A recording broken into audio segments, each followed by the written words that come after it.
Go, Royce. Oh, I thought we were doing the intro. Oh, that's right. I'm like, hey. dear. One day. You ain't seen nobody like this. Nope. One day we're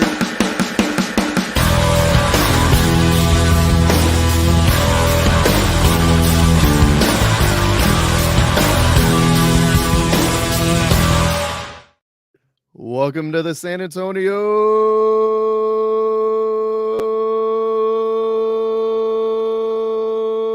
FC Fancast. We got it right eventually. Yay.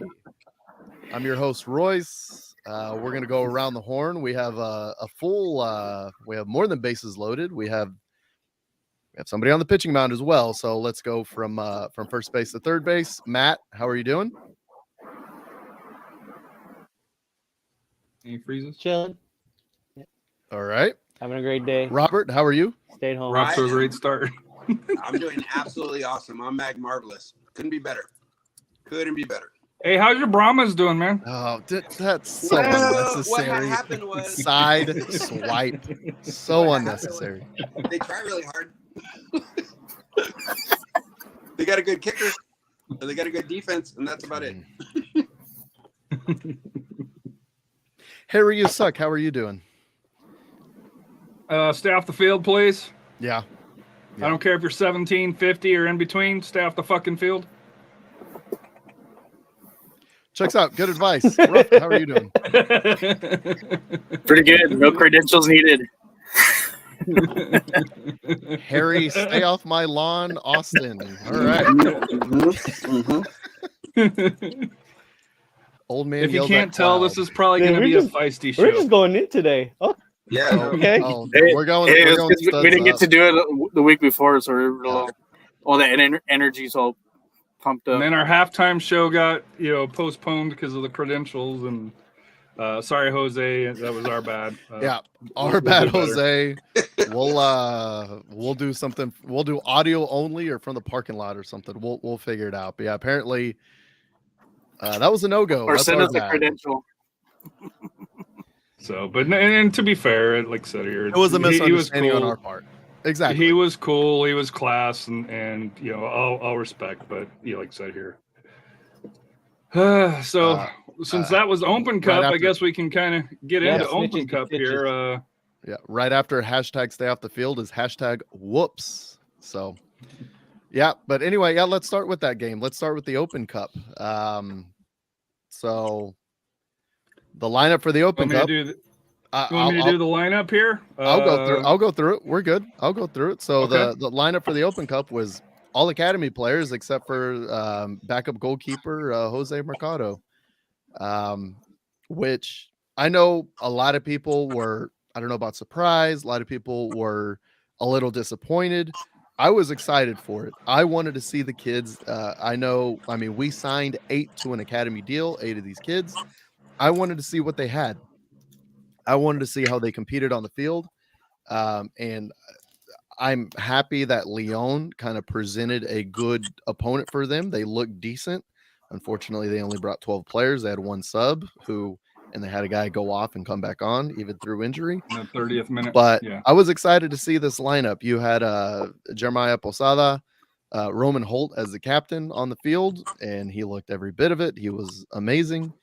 Mateo Gonzalez, Willow, Giovanni Padilla, we've seen in previous preseasons. He's a left back. He played the left-sided center back this time.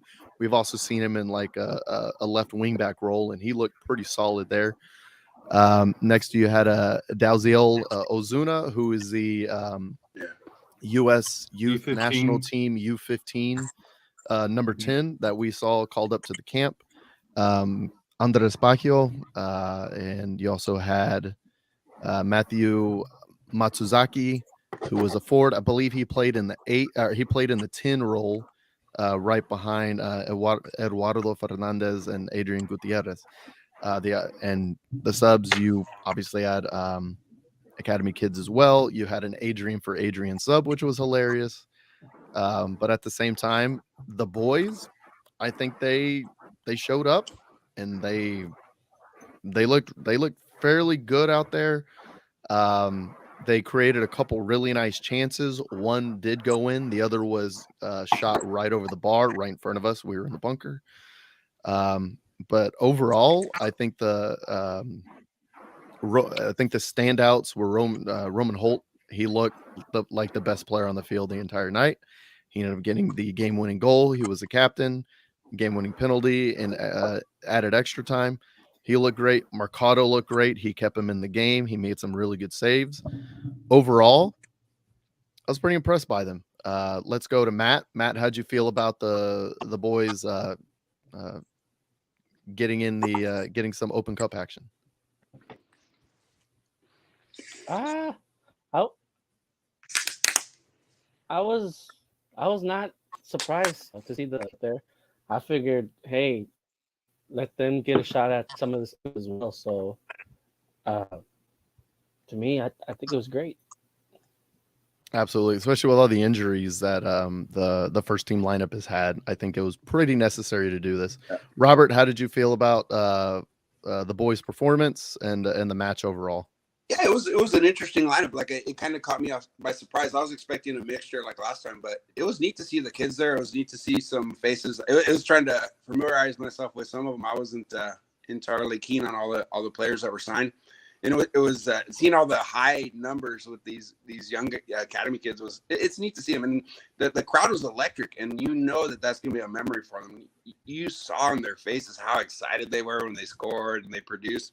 And the result is what it is. And like you said, you touched on it, that my biggest thing is like the Open Cup is cool, but the regular season to me is much more important. So to me, it was a chance to rest some of the stars that need it, allow these kids to do what they need to do, But overall, I enjoyed it. I had fun. The crowd was electric. So yeah, there was definitely a full Western stand. Absolutely. And they were loud. They supported the whole way. That was really exciting to see. Obviously, this was on a Tuesday night, on a school night, but it was a pretty packed Western side, and the bunker was pretty filled as well. I was really happy about that. And the crowd made plenty of noise. And like you said, we had plenty of spring training numbers out there for sure. Yeah. Harry, how'd you feel about the match? How'd you feel about the boys' performance?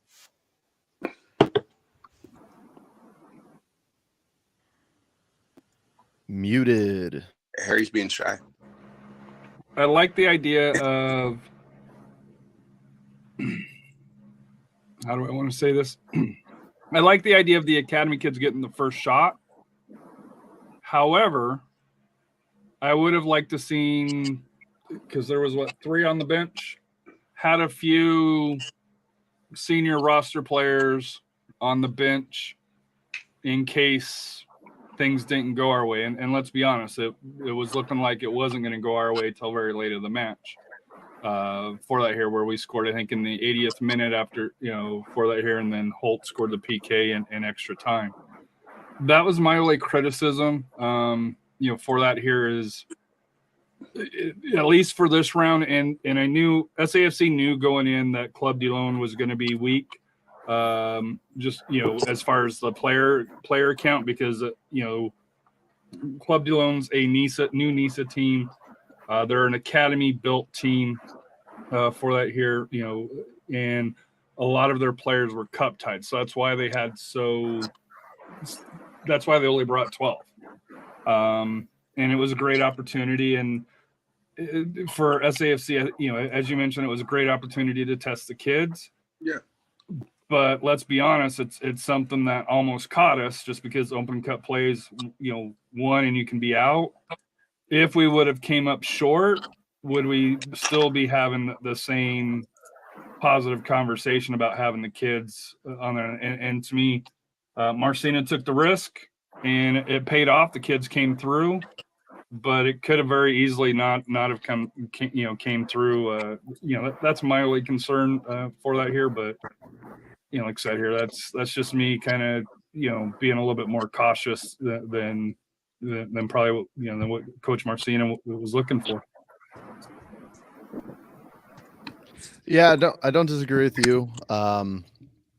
But obviously, when we learned during the week, as we learned that the roster was going to be super short, for Club Lyon, as evidently with what we've learned is that they have a B team and an A team, and most of their players got cup tied to the B team because they played their game first, and they didn't realize that would cup tie to just one team and they couldn't use them on two teams. So kind of a rookie mistake for Club Lyon on that one.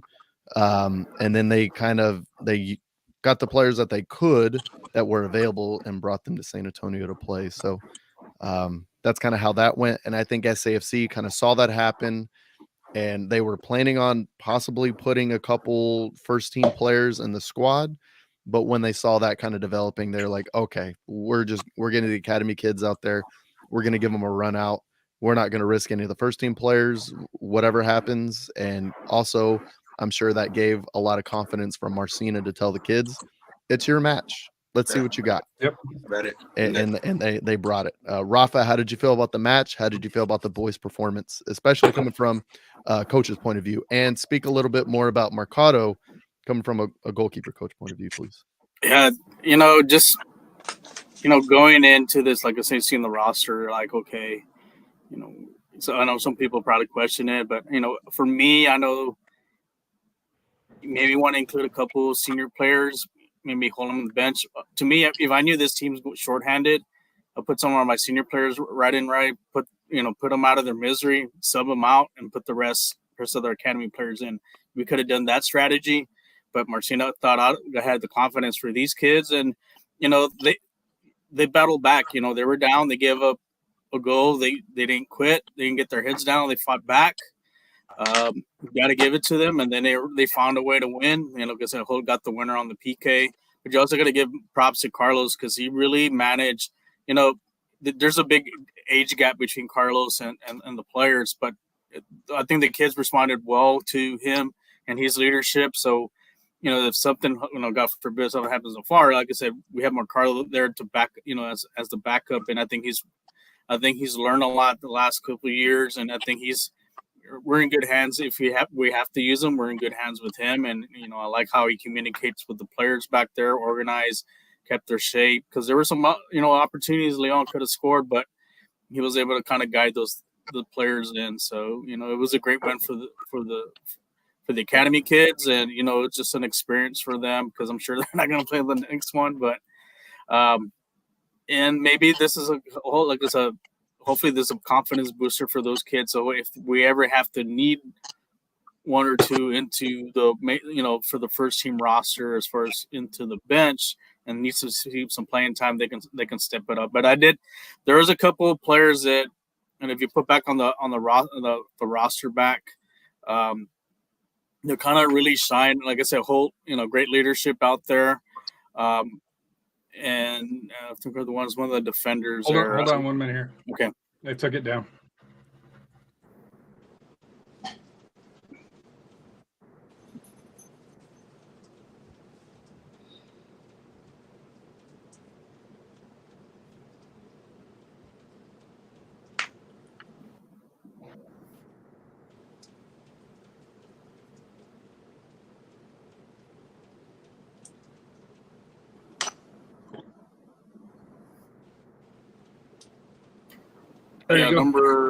Number I can zoom in. I think it was 20. One of our defenders really stood out.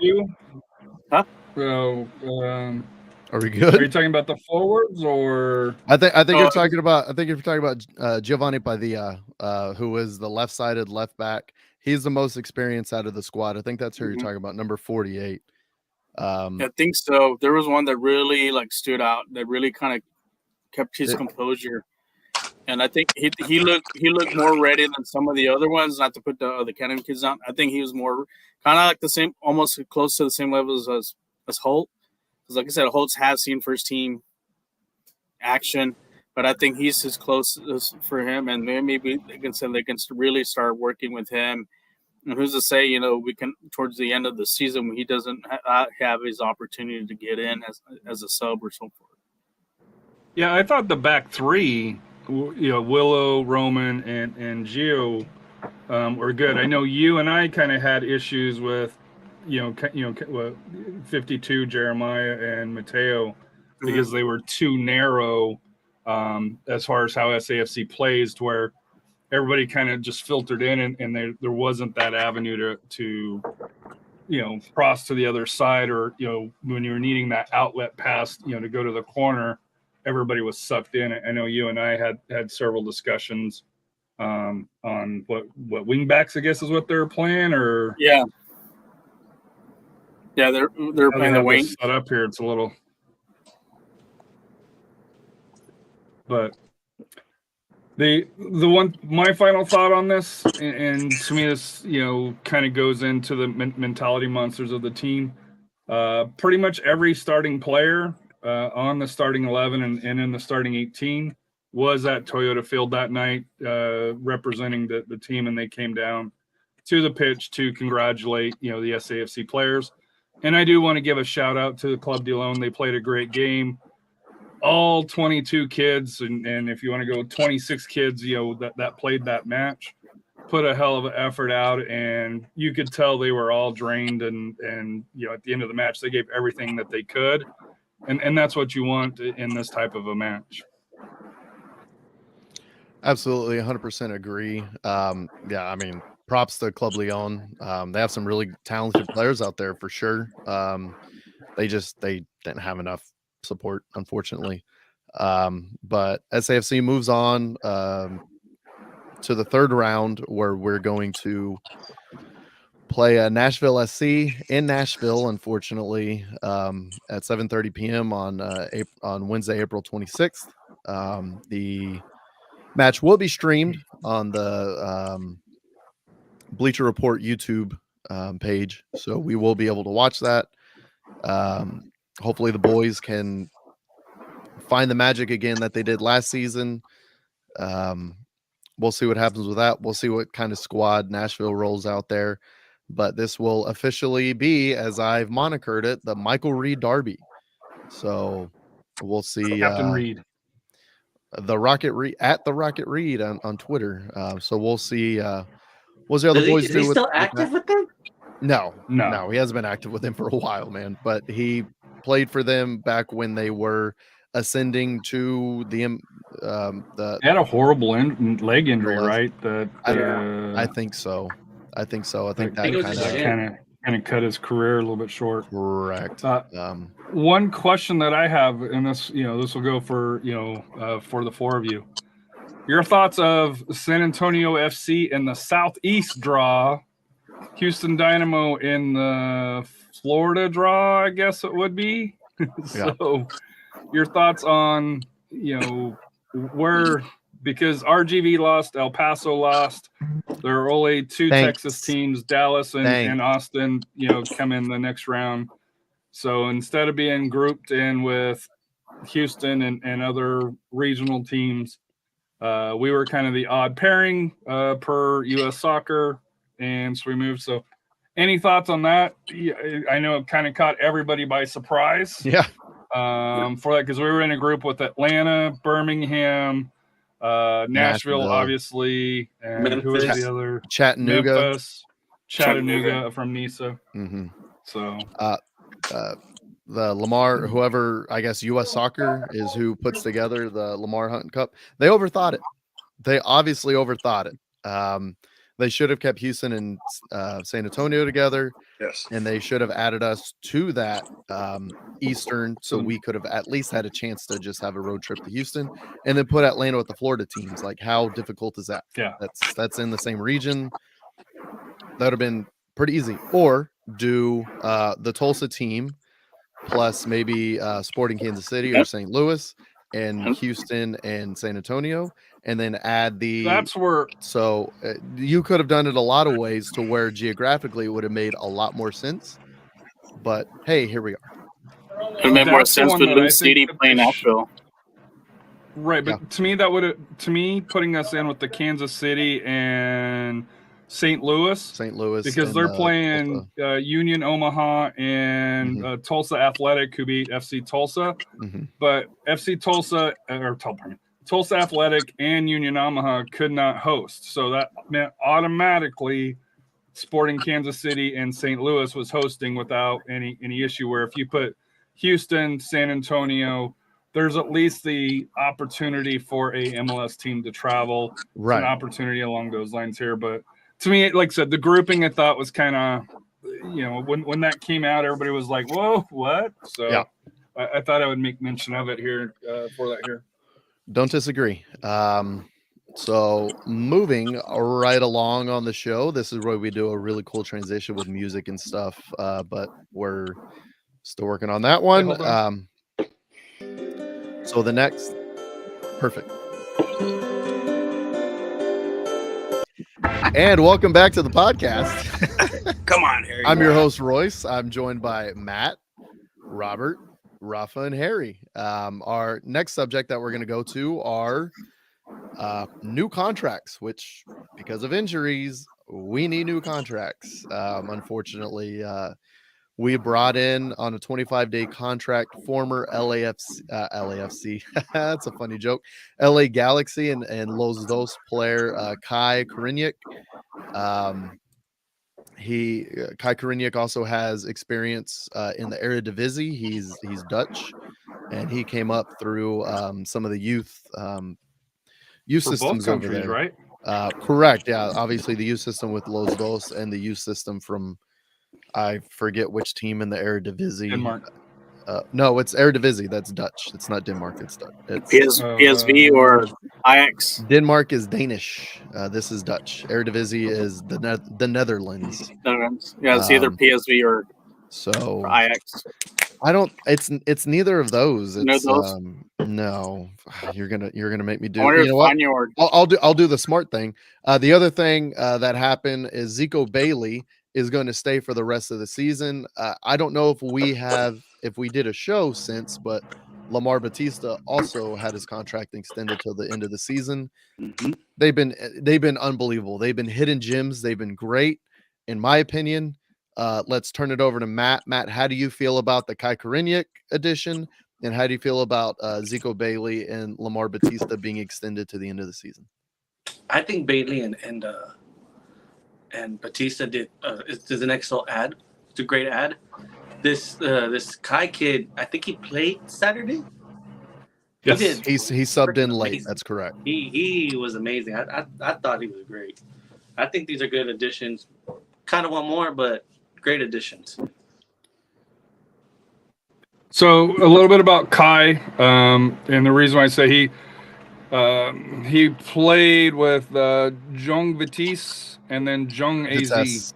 Vitesse and AZ Alkmaar, Vitesse. which are both Dutch teams, pretty world famous. But he was part of the Netherlands U16 team, and then switched to the US U17 team, and then switched back to the Netherlands U18 team. So he's flipped back and forth as far as for the youth national teams. Trying to see where he fits in. That's one of those things. When you get an opportunity, you go for it. So, yeah, hopefully we're there. Robert, how do you feel about the Kai Koreniuk signing, and how do you feel about Bailey and Batista being extended to the end of the season? I think we have a better sense for Bailey and Bautista at this point because they played a bit more. Koreniuk, he shows potential. It's kind of early on. Time will tell, how he actually plays out. We're the kings of the 25-day contract, so it seems like a trend recently. So the big thing, too, is what I really like about Bautista. If you watch him, he's very physical and he's emotional. He's bought into the system. I really enjoy his energy. He brings some kind of an intangible. He just seems like he's so engaged, so excited, and it makes me excited to watch him play. And Bailey's kind of one of those guys that is a little bit more quiet, more reserved, almost like an Abu, but not as defensive. But he always seems to be in the right spot. It's interesting. Mm-hmm. When you see him, he's always corralling rebounds. He's at the 18 and the ball comes to him, and you can say, oh, it's dumb luck. But if you do it enough times, it's skill because he's in the right place at the right time. Kind of like Patino, like they always say, oh, he poaches goals. But if it was that easy, everybody would do it.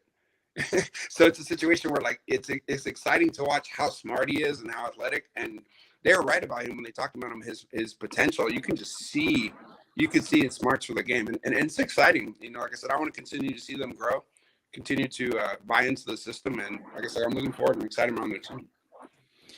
100% agree with you there. His instincts are obvious, and I mean, once again, Lamar Batista on the USL Team of the Week. Two diamonds in the rough that have just been aces for Tim Holt in the front office of SAFC. It's been pretty incredible to see them come on and to see what they become, and I'm excited to see Kai. Like you said, he looks physical. He reminds me of a player we had in, I believe, 2019 that scored the game-winning goal against Real Monarchs in the last minute. It was a Michael Reed cross. There was a Michael Reed free kick, went off his head in the goal. And there's a GIF of it. That's, if you search SAFC GIFs, it's one of the first one that comes up. I can't think of his name. I'll look it up. I'll come back with you. He Rafa, was a defender, center back. No, it was a forward. Coached. No. Garcia? No, I'll get it. Give me a second. Rafa, how do you feel? Give me a second. Rafa, how do you feel about the Kai Koreniuk signing and Bailey and Batista being extended? Make sure to check the Google machine. I think with Kai, I guess you're gonna have to give him time to see what he does. I guess he kind of brought into like a little emergency situation because we're down pretty much 3 forwards. So right now we'll see what he does this next game, if he does get some playing time. But what can you say about Batista and Bailey? You know, two diamonds in the rough. You know, you got to give kudos to our team's scouting department. They saw something in these guys that they fit in our system, and I know we miss Kamiri and all that in the back, but Batista's been balls out there. He's been a little caught some situations, but he's recovered back, and he had that one little mishap there at Loudoun, but he's just been lights out, and I think he's becoming one of those players that people are excited about and so forth. Bailey, like I said, I think he's like a silent killer as far as on the wing. He knows. I know I think they mentioned he was going to be like a hybrid, defender wing. And at least we know, once we get Manley back, we have quality depth in that position. But the great thing, like Robert, you mentioned, he has got great vision on the field, how to, attack balls and defend. And he sacrifices his body. Like near us, he sacrifices his body to block a couple of shots. So we're great there, but I still think we're missing. I think we're still missing a piece. And I think we're missing that one killer that we're going to need in the very end if we're going to try to repeat again. And then, Rafa, you got to love your favorite outside the 18 shots. Hayes and Bailey, those are your guys. Like you talk about it because you got to respect it. Yeah, because we're in the past, we were so focused on, inside the box, getting it. But those guys take shots from outside, and it makes them respect that. So it kind of sucks the defense out. Yeah, well, look at the shot Bailey scored on that one. And, that was just pinpoint accuracy. And especially on that angle with the right foot, more or less with a left-footed shot, but with a right-footed shot, he was able to place that and beat that. That keeper had no chance there in Monterey. So that you can show that Billy has it, that shot from the outside. Absolutely.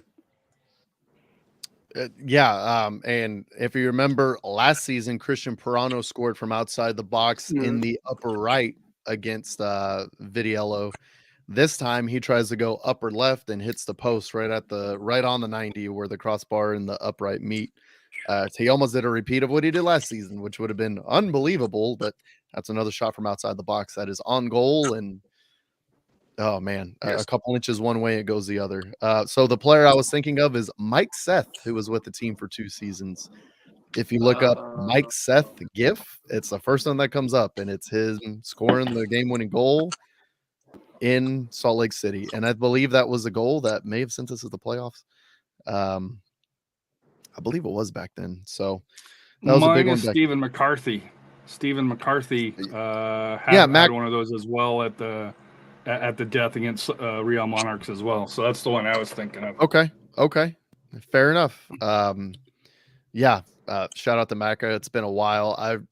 A legendary episode of Behind the Stripes when San Antonio FC used to do their podcast. When they interviewed him and they talked about remains. Go listen to the podcast. It's incredible. The dude's amazing. Shout out, Steven. Hopefully you're doing well, man. So moving right along. Well, did I get everybody? Harry, how do you feel about the three signings? I like them. Batista, Dynamite dropped in, as I Harry. put- All right, that's enough. I like him. All right, so now I like them. That's it. Short and sweet. Moving on. moving right along. Let's go. That's awesome. I like them. You want to do the lineup since Royce, Rafa, since you want to go over the lineup since you're back here and say what you thought, your thoughts, pros or cons about the lineup against Sacramento before we get into the video highlights.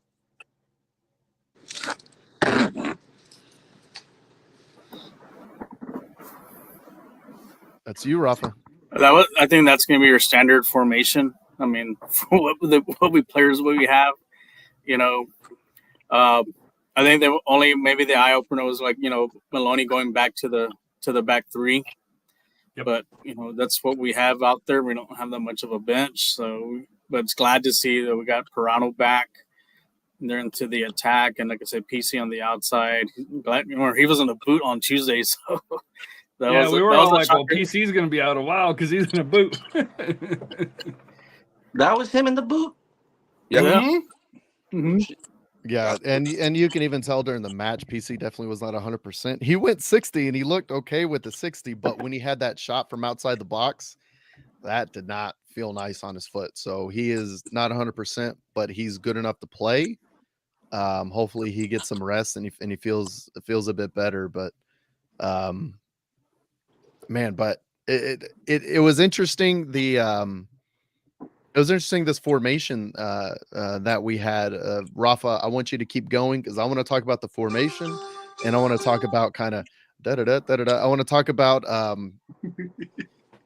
just some of the interesting little wrinkles that we saw in this formation during the match. But go ahead, Rafa. Yeah, I mean, one of the things I noticed, we were kind of leaving a lot of space on the outside open. We weren't playing wide enough, kind of like the mirror edge we saw on Tuesday. So I was like, well, I guess this is part of the system, is to kind of keep everything compact. My concern was up front, as far as chemistry with Maloney and Smith. How are they going to, work together? And this was a better game for Smith. He was a little more active. He did have that one shot that, should have, if he was able to place it, that should have gone in. Nacho, he was everywhere, but, he did get hit a few times, and but that's how just tough he is. And Jacori, like I mentioned, was taking shots. He was involved a lot. Same thing with Abu. So those three in there with Pirano were really I think we kind of dominated the midfield a lot. We were controlling a lot of the play. But as you can watch the videos, we weren't getting much help from the officials. Yeah. Yeah, the part that I really thought was interesting was seeing Maloney as a right-sided center back. I thought that was an interesting wrinkle. He did well. He blocked a couple shots, one a flying block, which is great. The really interesting fold, and where the player that impressed me the most, obviously Batista is team of the week. I can't speak enough about that guy. Same thing about Jordan Farr, unbelievable saves. But the player that impressed me the most in this match was Kamarni Smith. I thought this was Kamarni Smith's coming out party. And it was twofold. Number one, him as a forward and him coming back to defend. He was all over the place. He really filled out that JD role, and he did it really well. The only thing he didn't do was put it in the back of the net, but he had a couple chances. If a through ball would have found him, he would have found the net. So I was really impressed with Kamarni. The second reason I was impressed with Kamarni is once PC came off, the person that replaced him as left wing back was Kamarni Smith. Kamarni Smith was the left back at the end of this match for the last 30 minutes, and he did a pretty admirable job back there as well. So that really impressed me. And then whenever Bailey came off, Shannon came off Kamarni came back, Bailey came off, and then Shannon went over to the right and Kamarni came off to the left. But it was really impressive from Kamarni. It was a full effort job from him. What I think the issue was he didn't really. He's new to the team. I don't think he understood some of the finer points of the formation. He may have been a little lost previously, but in this match, he fit in perfectly, and he just looked like a square peg in a square hole. He looked great in the system, and I'm looking forward to seeing more of him for sure this season. That's who impressed me the most. And that's, I mean, I guess we'll go over the highlights, and then we'll go to our mentality monster of the match was. But let's go over the highlights. And I'm going to do my best at a play-by-play for everybody listening and not watching. I believe the first 13 minutes were without commentary, so that was interesting. Once again, ESPN for the second week in a row. Nice. So it's going to come to Batista intercepting the ball and then going forward. On the left side, he's going to shoot a through ball. That's going to find Pirano. By Nacho. Yeah, that's going to find Pirano looking for Nacho. Yeah, coming in. We have lag, with a real bad lag. This is where Sacramento had a couple really lucky bounces. It ends up right on the foot. And Farr has a really nice save, was there which is up for save of the week. Farr does exactly what SAFC needs him to do. I believe the next highlight is going to be Vitiello's they're missing their retainers, that height save. That might be a save of the week. Cover a lot of ground.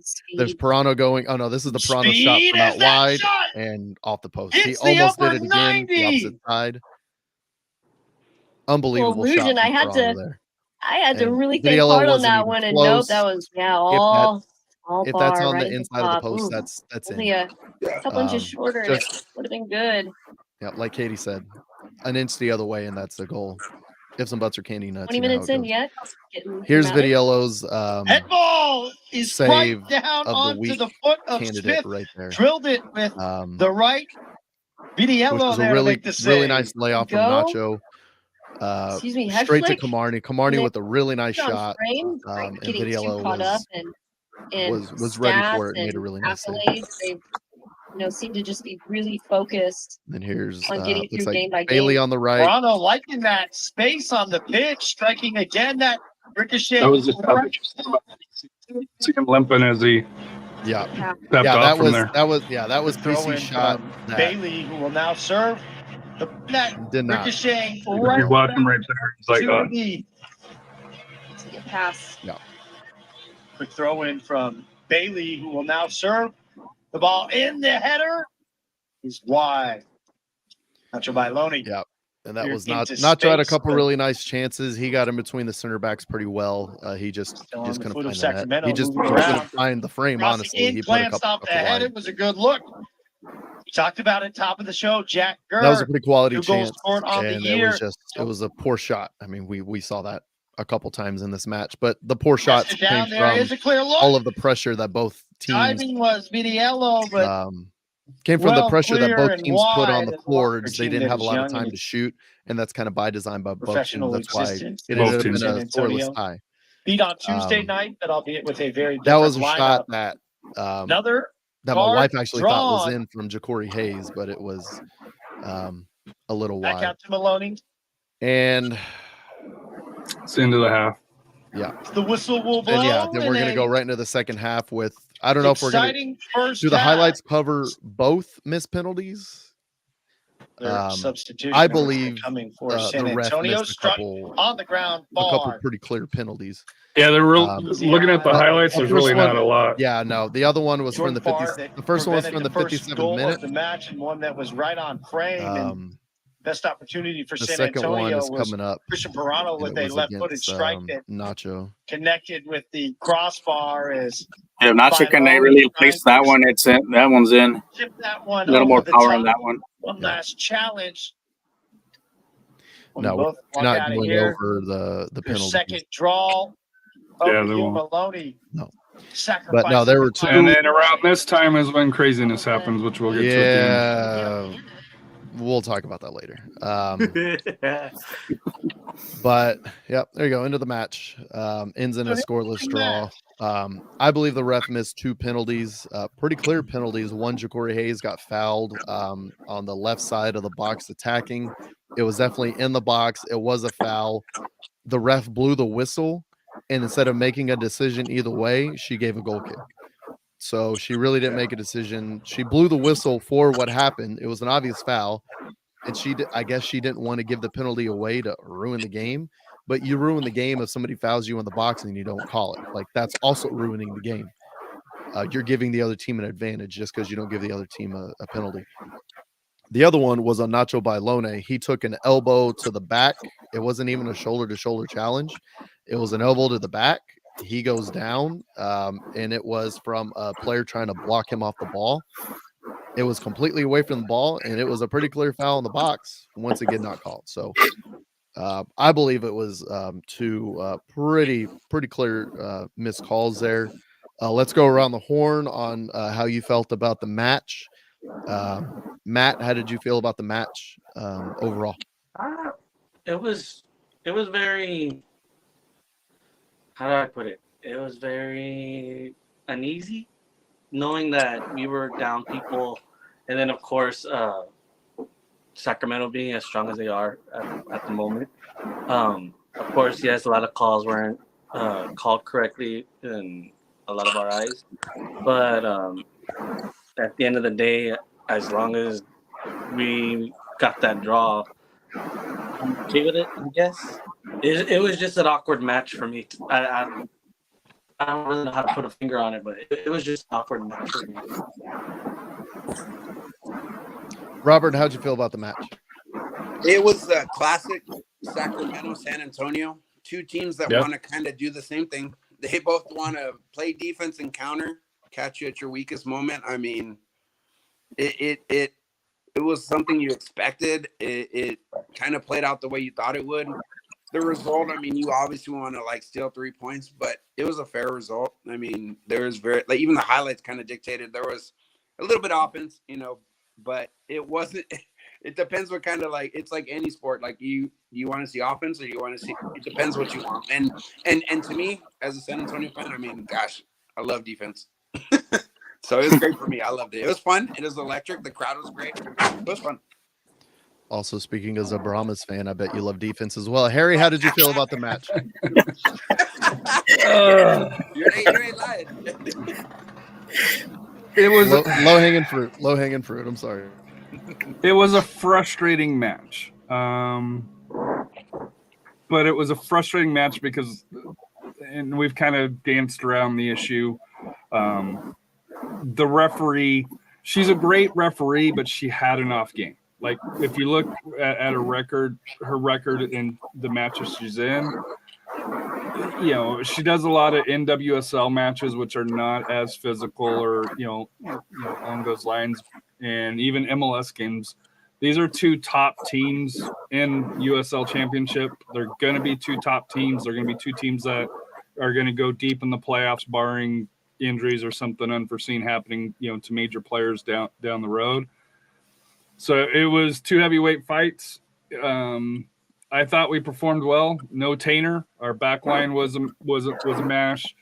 We didn't have our starting forwards. You could say Hansen and Dylan are probably the A lineup for there, and we went toe-to-toe with them. And we're going to talk about the off-field drama here, in a second. I thought, like Robert, it was a fair result. I think, on the field drama, but I think it's a fair result because I know Sacramento was missing one of their midfielders. We were missing. This is a series that's gone 10 games. 4 wins for San Antonio by 1 goal, 4 wins by Sacramento by 1 goal, and 2 draws. So 10 games, no difference in goal difference. It's about as even of a series as you can get, and it showed. And like I said here, I wasn't upset at the play on the field.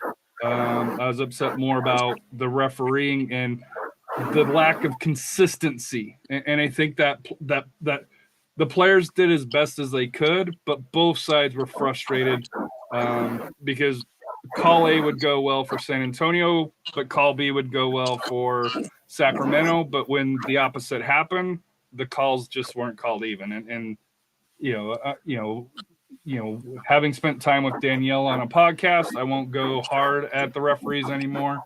I'll give my opinions. I think she just had an off night, because she is a quality referee, but that night was not her night.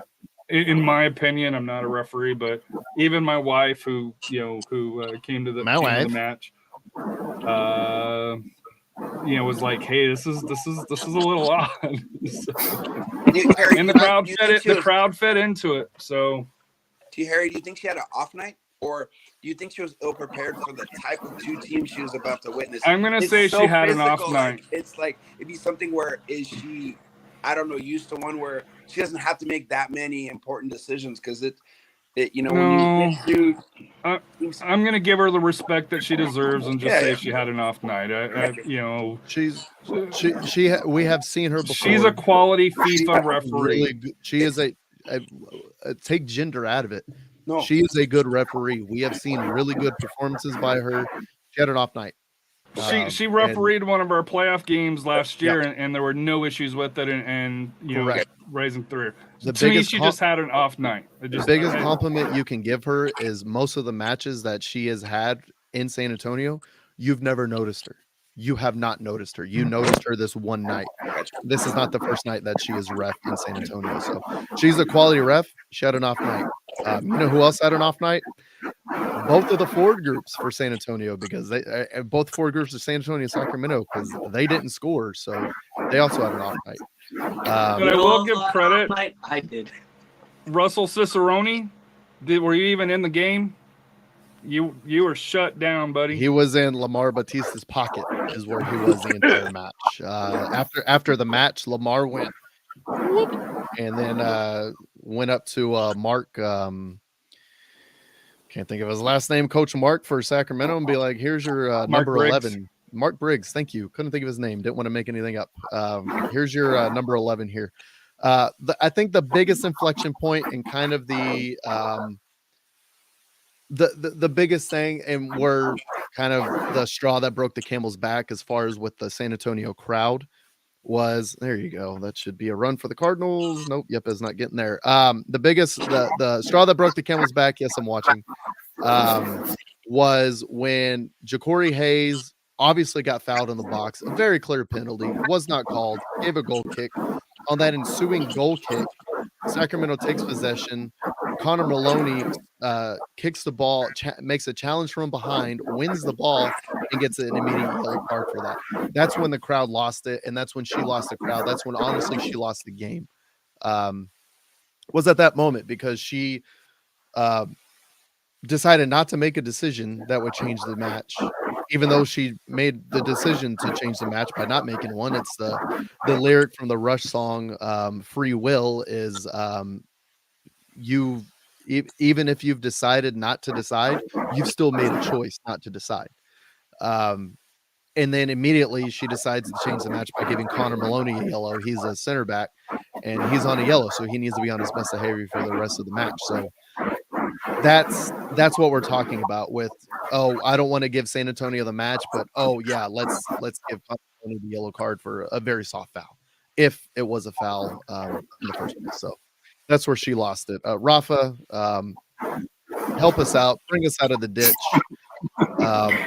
Just a mismanagement from her point, just as far as the game, you do have to be consistent, because some of the fouls, there were like ones where there weren't fouls on one side, but there were fouls on the other side. You got to clean that mess. I think maybe the game got a little too big on her, and not to say that she's not a bad ref on that, but as far as I said, off night, it got too big for her, and she wasn't able to manage it right. And you see the end results, because, like I said, there were some plays that, like you mentioned, like the Bologna one, that should have been a penalty kick. He's sticking that, anything that you stick your arm up like that, you're going to get called a foul, pretty much all the time. But she was, and then also the linesmen were also inconsistent too, and that kind of that's who I was going to go through. That her inconsistency kind of allowed to be the linesmen to be inconsistent, because they could have pitched in and really kind of settled things off and kind of like, hey, this is a foul and so forth. It's just like it was like one. She was like in quicksand. She just couldn't recover the management of the game. But as far as our team, we for losing all, having all those injuries, we played well. Sacramento should have beaten us. This was their chance to beat us at home, and they did it. And that should worry Sacramento, because once we become healthy, we go up there to Sacramento at full strength. We're going to take it to them. And our defense, I think I mentioned, like Robert mentioned, defense wins championships, but we just need to find a little more consistency up front. But like I said, that's where our injuries are right now. And I think eventually, once everything kind of comes together, like I said, I think we also sent notice to everybody else. We're have all these players out, but we're still a dangerous team. We proved it last week at Monterey. All those players that were hurt. There's always someone that's stepping up. And it was kind of like a mirror image last year. We always had somebody step up and win the game or keep us afloat and so forth. So I think it was a good result for us. It's a positive result, especially the situation we're in. And hopefully Louisville does take us lightly next game, because we're going to take it to them, this coming Saturday.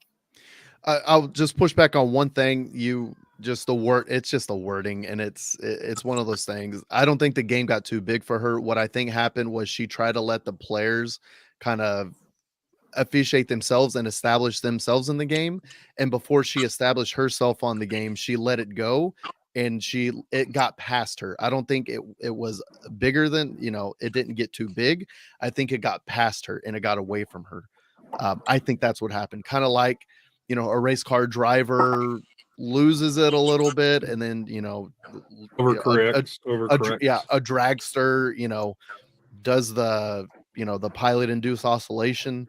I think that's what happened. Is she didn't put her stamp on it to control it.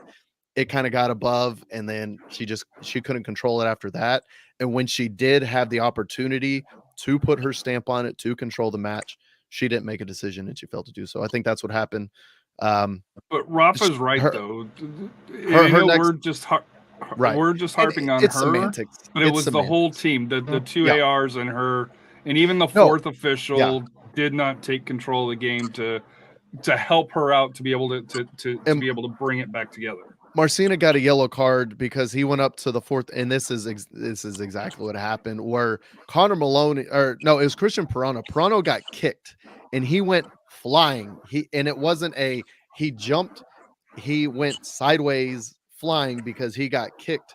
And the fourth official standing right there, the linesman standing right there, nothing. And Marcina went up to both of them and was like, "What the fuck are you watching? Like, that happened right in front of you. That's your call. That's not her call. That's your call." And the linesman and the fourth official failed the center ref, and it just made her look worse. So I think the fourth official also, he could have, after the first half, he could have kind of had to talk with her and say, "Hey, you're missing this.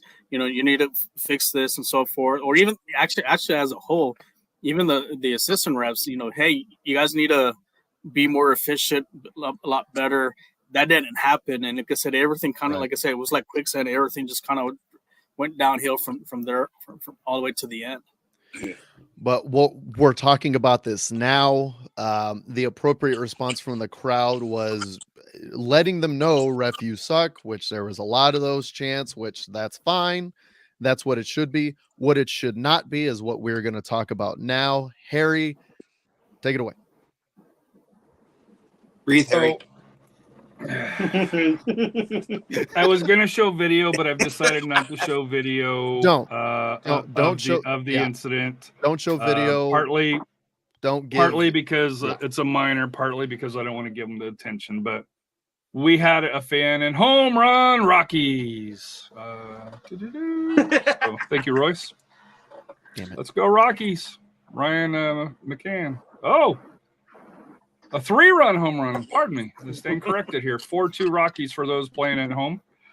or 4-2 Rockies over St. Louis. Enjoy it while it lasts. But basically,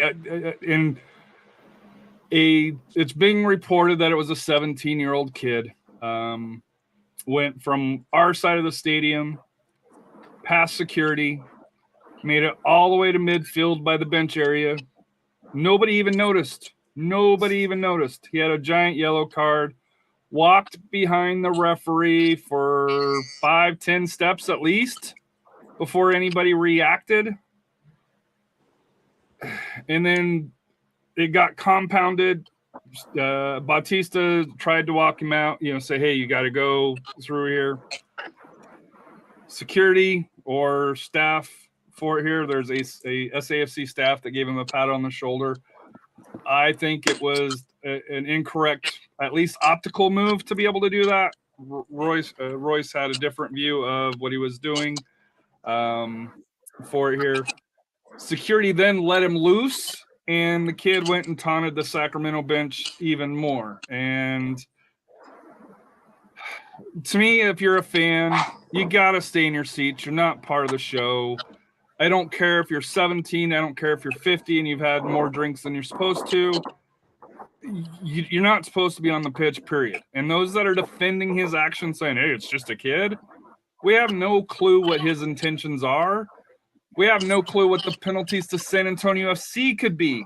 At best, they're looking at, hey, fines coming out of their pocket. At worst, could be a penalty, and Rafa mentioned this pre-show, there could be repercussions that fans may not be able to attend a game if they really wanted to crack it down.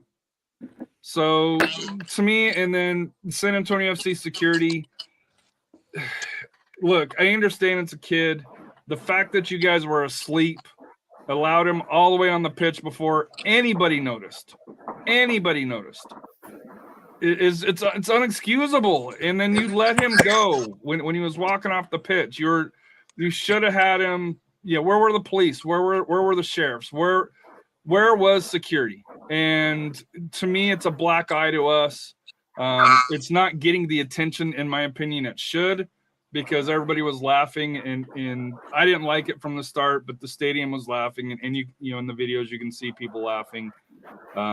It's unexcusable. I feel sorry for Sac Republic fans on the benches. They should not have to deal with one of our fans taunting them, because that's what it is. It's bullshit. Rumors are, according to Facebook, he only got a criminal trespass and a ban of 1 year. He's 17. I think it should be more, but and he's a ban from Toyota Field, not necessarily other stadiums. I think it should carry league wide, but to me, it's a bad look. And if it would have been me on the pitch, number one, I'm not as quick as the kid there, so I probably wouldn't have made it out there. But number two, I guarantee it would have been took a lot more serious than the kid. But we have no clue, and we're seeing this in society. Young kids are making bad decisions, and we have no clue what that is. I'm old enough to remember Monica Seles and the stuff that happened through there, where fans were right up to pro athletes. If we as fans want the players to come to us, we can't be doing shit like this. It's unacceptable. And that was the point that I was going to make, Harry. You kind of took that from me, but I'll expand upon it. For those that aren't familiar, Monica Seles was a professional tennis player. And this is tennis that we're talking about. It's not one of the more combative sports. But she was playing in a tournament, and a fan came on the court and stabbed her, and really affected her life, shortened her career. And that's what we're talking about. You never know intentions. Never assume any intentions. You never know. You never know what people are going to do. It's all fun and games till someone gets hurt, right? So it's unacceptable. It really is. And as fans, we've got to be better, and we've got to hold our fellow fan in a higher accord than letting this happen. It's unacceptable. I mean, we can all agree with that. It's unacceptable. It shouldn't happen. It's not funny. But we don't all agree with it, and that's what's messed up about this. Yeah. I know we all agree, but there is a section of our fan base that thinks that this kid should be free and shouldn't have any punishment or anything along those lines. and in fact, in my opinion, is encouraging, which is a load of crap. Right. It's kind of like the situation they had in Mexico with Atlas and Querétaro. You know, you saw what happened, the end result with that. And then also what you see with a lot of the stuff that happens in the EPL, you know, players punching the players or even the refs, you know, the ref wasn't doing a good job, but they have no reason to get on the pitch, and whoever, you know, wherever section he was at, you know, they have to have the responsibility to, hey, you don't need to be going out there. You know, I know you're frustrated.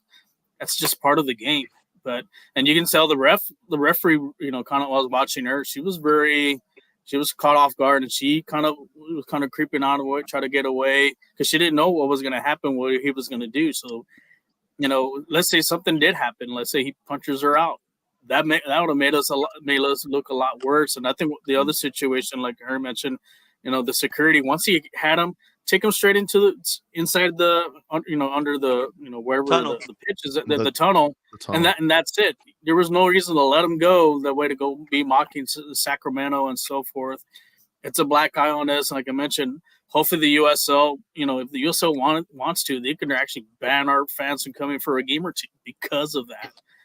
But also security needs to kind of also, you know, not worried about, you know, other things like, you know, what can't be doing and this and that and the other, as far as, you know, kind of bullying fans. Hey, watch what you're, you know, watch the pitch, making sure nothing's going on, or trying to instigate stuff, you know, take care of the safety concerns of the players and the officials and our coaches, and everything should run fine. But, you know, and then the people there, you know, kind of, you know, thinking it's funny, this and that, and it's not really funny, you know.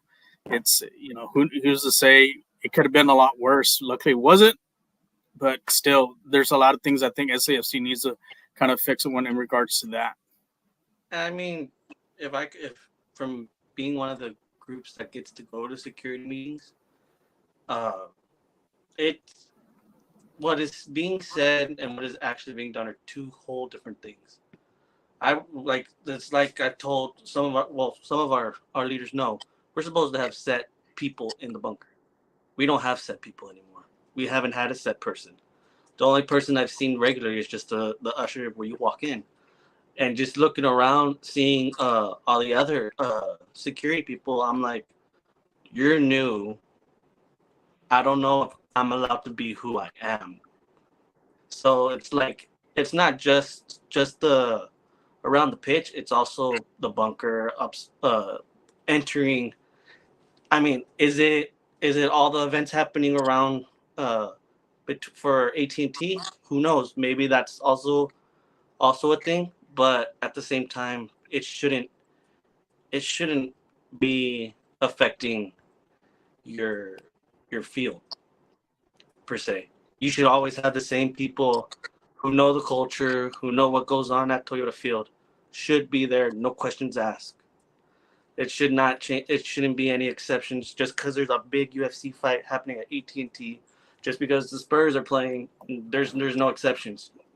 You keep the same people that know what how that Toyota Field goes, and it shouldn't have changed. Nothing should change. People, the workers who are there should always be there. There should not be a rotation on them. That's just my opinion. If you remember from the championship game, the people that went on the field, what happened to them right away? Nothing. They got dealt with really quick. No, like how one got tackled. No, they got arrested. Two. Yeah, they did. But two of them did. They got dealt with pretty quick. Yeah. You know, and that's something that, you know. The ones that came on our side, I think from the bunker side, they were a lot less lenient. But if they came from the north side here, that's what I mentioned. There was a lot more security. There was it was handled in a professional manner.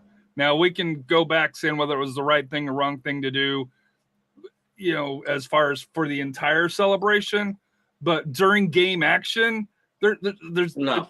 It's unexcusable. You just don't go on the pitch. Period.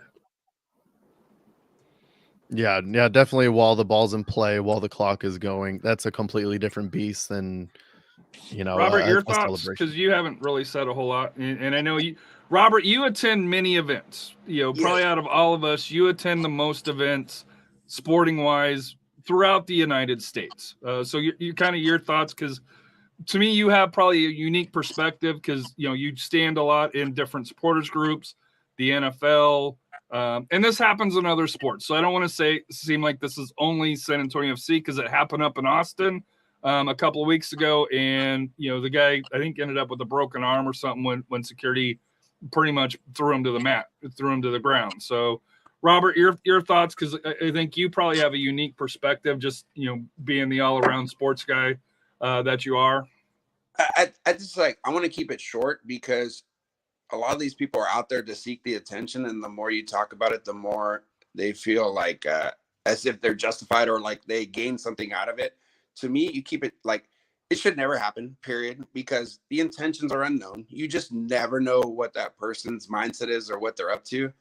And then all it takes is one person like with some event, it could get real serious real quick. So the big thing is just to never happen, and then for us to approach it or not attack it in the aggressive way that they needed to. It almost, like, to me, promotes or condones, like, oh, because he was playful, it's okay. But it's not okay, because you never know what the next person's mindset is. And then it could promote, hey, that guy did it. It was a chuckle. He got a slap on the wrist. I'm going to do it. I'm going to do it. So eventually it's going to be a multitude of people doing it.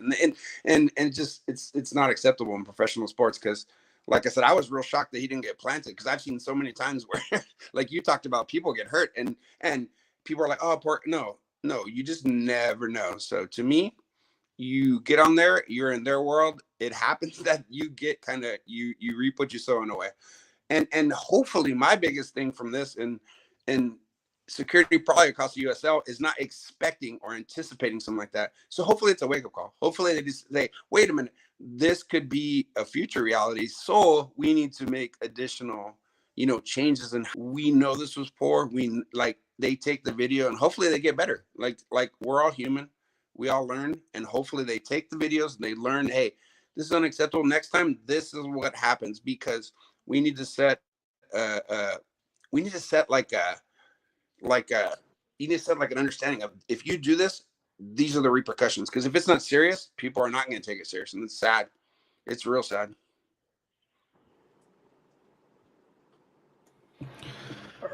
I mean, I would have to agree. I think we're all pretty much aligning on the kind of the same opinion, but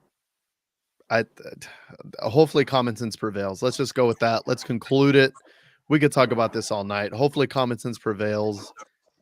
Let's not do that anymore, ever. And let's just say, let's not do that ever. Let's be better fans. Still engage on the let's definitely still engage on the game action, but for sure, let's stay on our side of the pitch and let the players stay on their side. So let's go around with final thoughts. Matt, do you have any final thoughts? Hey, are we doing the Mentality Monsters moment of the match? I'm sorry. That's what we need to do. You are 100% correct. We went right into that, and I completely forgot. Matt, who is your mentality monster of the match for Tuesday and for Saturday's match against Sac Republic? For the Gold Cup, I would have to say Mercado. Okay. I think he did amazing for the whole 90 minutes. Obviously, one slipped away, but I think he did amazing for helping out the Pro Academy. I think he did amazing just overall during that game.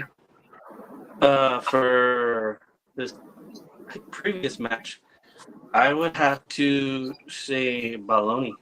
Baloney to me was he kept pushing no matter how many times he got knocked hard, and I just think he kept pushing and pushing into the back line to the point where they had some slip ups that should have been called, but hey, this guy wants another trophy. You can see in his eyes that he wants another one. I would have to agree with you. Robert, who is your mentality monster of the match for Tuesday and for Saturday? Well, Tuesday, I'll go with Roman Holt. And the thing that stood out to me, and everyone kind of commented, the smirk before the PK. It's almost Exactly. like he's like, I knew. It's like the moment was not too big for him, and that was classic. That was cool. And for the Sacramento game, I'm gonna go kind of outside the box, off the pitch, and I'm gonna go with Tanner's mom, Missy.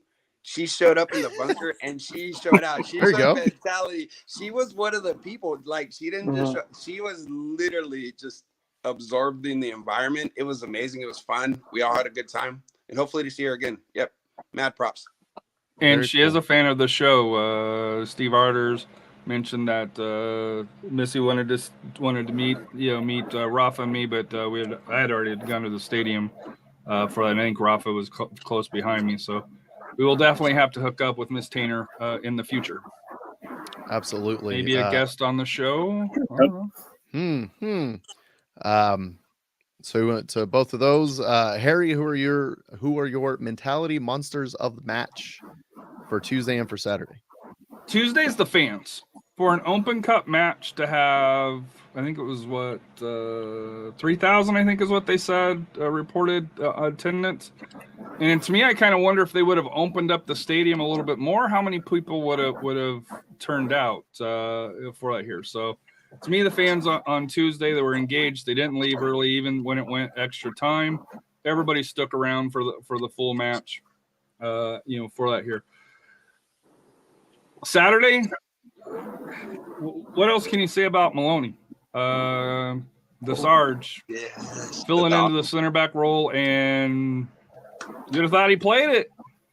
Yes. He I can't, I'm not as technical as you guys, but I can't think of any big mistakes that he made. And he filled in that role, and Swiss Army he was giving his body late. So to me, like I said here, the fans for Tuesday, and to me, the Sarge for Saturday and helping keep a clean sheet for Mr. Jordan Farr. Yes. And Rafa, who are your mentality monsters of the match for Tuesday and for Saturday?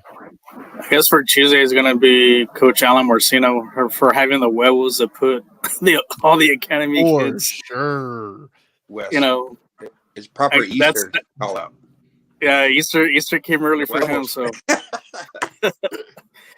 I mean, you got to have a lot of confidence. He had a lot of confidence in those academy players, and then that would look at the end result, and it was a positive result for the kids. And like I said, like you saw the leadership from Robin Holt, you saw, with our goalkeeping, our players. Like I said, the kids played, even though they made some mistakes, but they didn't sulk on it. They brought it together, and I think Morcino, like I said, he entrusted with them and gave them confidence. So you got to give him for Tuesday, and then for Saturday, I'm gonna give it to Bailey. Like I said, ever since we signed him, he's earned his contract, well deserved, and he's my mentality monster for Saturday for all. And the sky's the limit for him, because I think he's, like I said, one of those diamond in the rough, like including Batista. I think he's going to do a lot of good things for us.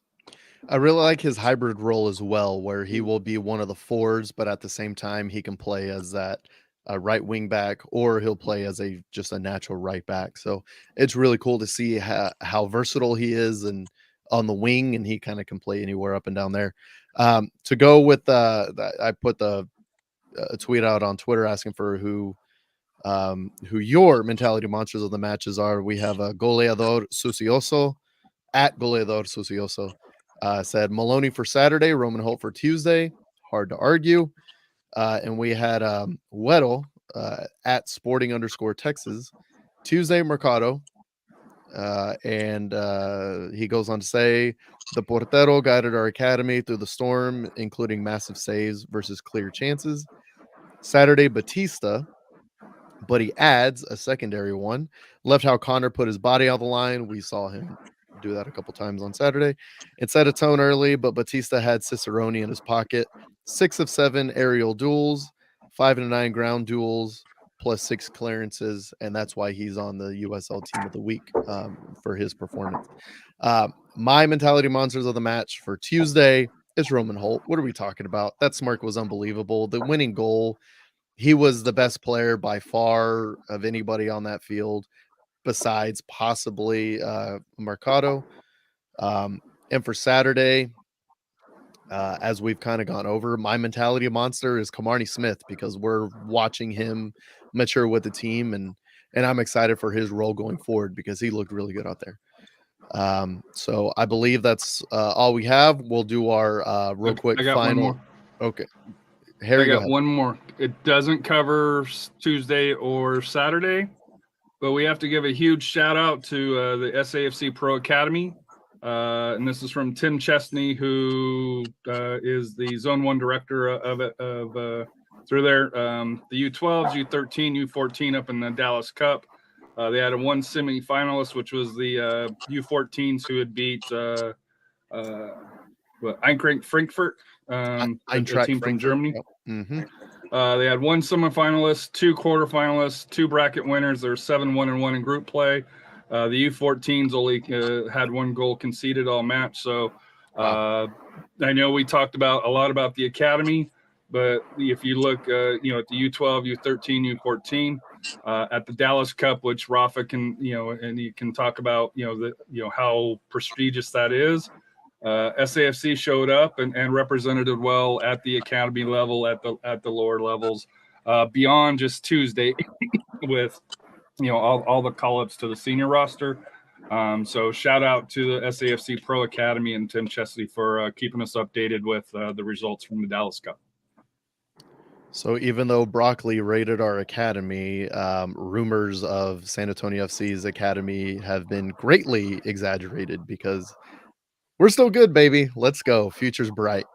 Let's go around the horn with our final thought. Matt, what's your final thought for the show? My final thought is I need some more crazy in the bunker. I love how it is already, how crazy we are already, but I don't think it's crazy enough that San Antonio is. Shit. Ever since the championship game, we've been doing great. Everything's getting more and more Necio in there. Robert can probably say so too. Breaking my cup. No, I'm just kidding. No, I'm pretty shy. I'm shy. I'm sorry. No, I'm just kidding. It wasn't even my cup. But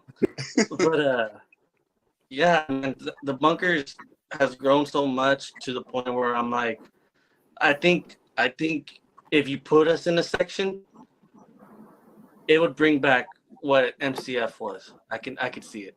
But otherwise, Crocketeers 2-0, FTC, they're all doing amazing right now. And all I got to say is we just got to keep it moving. Just keep it growing. Let's keep going. Let's keep it going. Robert, your final thoughts? Yeah, my final thoughts is it's a comment that Harry said earlier in the show. He mentioned that Bautista shut down Russell Cicerone. And there's another Russell I remember that got shut down this season. Or that's last season. It's Russell Wilson. Harry, that's for you, buddy. Oh, my God. No, I had to do that. The champion gets him in the end. Oh, man. You mess with the Brahma, you get the horns there, Harry. Oh, you mess with the Brahma and you probably win. No, but that's local, have fun. More accurate than anything this season. Okay, my Harry. Big thing is like the memories I have with my kids and like going out there having fun. I mean, it is invaluable. Like their wins, losses are great, but sports at the end of the day, as people take it serious, it's fun. Let's have fun. Let's enjoy each other. Let's be good people. Let's treat each other with respect and stay off the damn pitch. Especially the officials. And this guy's on freaking Instagram, Facebook, Twitter, the local news, the damn national commercial. News. He's on everything already. He's his own OnlyFans now. Wow. Moving right along, Harry, what's your final thought? Next. So I put out a tweet earlier this week, saying, come on, fan supporters, we got to be better. There were several issues, just, hey, our team's performing great. We need to do the same. And Caroline Stefko, and I'm sorry if I pronounce your name, at CGSTEFKO, responded, and just be aware of who's around you, because, she's mentioned that she's had to deal with sexist, misogynist, and homophobic heckling from time to time, or at every game here. Just be careful of who's around you. There are kids. I know there's cultural issues sometimes. I know what's said in the bunker, typically you can say there, but may not be able to be say elsewhere, on some of their just just be careful. Because we want to keep growing the fan base, and Caroline is a great soccer fan. Yeah. And if we're turning off, I would hate to lose her as a fan, and I'm not saying that's what it's coming to, but I would hate to have her feel like she's not welcome or wanted at the match because of person X. So just be aware of your surroundings, stay off the freaking field. But just as a fan base, let's to me, just respect people around you. It's not hard. It's what we need to do as a society. We all come from different backgrounds, different cultures, different things here.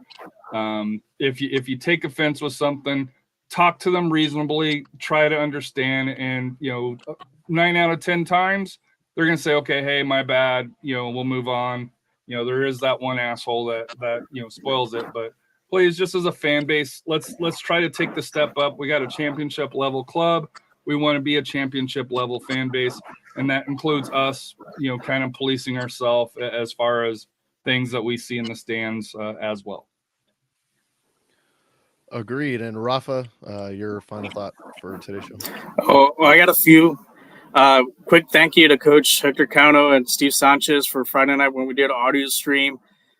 We had over 23,000 views for our audio stream. So thank you guys for the support for the Region 4-6 semifinals.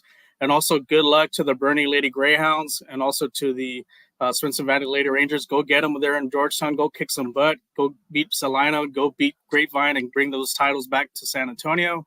And then also I'll be on the 50-50 podcast the next few days. We're going to do recaps for all the games from Wednesday to Saturday. So there'll be a late start time right after, about maybe 20 minutes right after the last match. We'll be on here on Twitter and also on YouTube for the 50 podcast to do reviews of the games and so forth. So make sure to check out that as well. Very cool. And my final thought, going to get a little more serious with this. There's a situation that's currently going on I-10 and 410 on the overpass where they've shut it down. I'm sure we can all understand what's happening there because it happens, it seems, all the time in town. If you're feeling any sort of way where you've contemplated self-harm, you've contemplated any sort of issue, any sort of bad thought that you just feel you're in a dark place, reach out. The National Suicide Hotline is 988. Please give them a call. They're there for your benefit, for all of our benefit. Just we all need help from time to time, and that individual obviously needs quite a bit of help right now, and seek it out. It's out there. You're not alone in this life. Nobody's alone in this life, and sometimes we need some help getting through it. So that's my final thought. Thanks for tuning in. For Matt, for Robert, for Harry, for Rafa, we appreciate you. Thanks for listening. What's Life Without Goals? Good night.